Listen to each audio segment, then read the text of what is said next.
আজকে আমি যাচ্ছি পুরুলিয়া বাই রোড বাইকে করে। এটা ছিল আমার প্রথম বাইক ট্রিপ, তাও আবার পাহাড়ের উদ্দেশ্যে।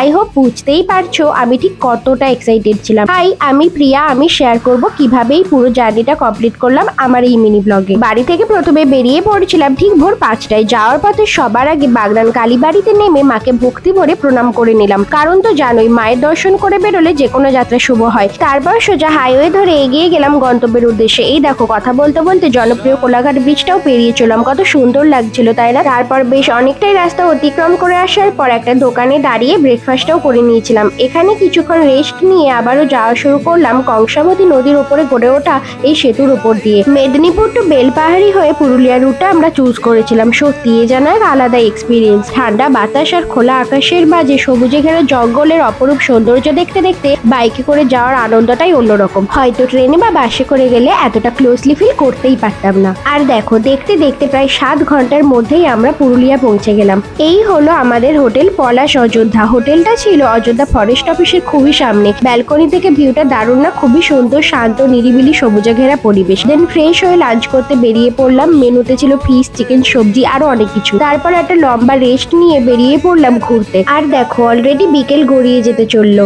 আজ তো ভীষণ টায়ার্ড ছিলাম, তাই ঠিক করেছি শুধুমাত্র আপার ড্যামেই অল্প সময় কাটাবো। কি অপরূপ সুন্দর লাগছে না সানসেট হওয়ার পর? মন চাইছে যেন এখানেই সারাক্ষণ বসে থাকি। যাক, তারপর চলে আসলাম চা আর কিছু স্ন্যাক্স খেতে। এরপর ডিনারে আমি নিয়েছিলাম 2টো রুটি আর হাফ প্লেট এগ তড়কা। খাবারটা কিন্তু খুবই টেস্টি ছিল। মেন ঘোরাঘুরি শুরু করবো তো কাল থেকে, যেটা খুব তাড়াতাড়ি শেয়ার করবো পার্ট 2-তে। আজকের জন্য টাটা।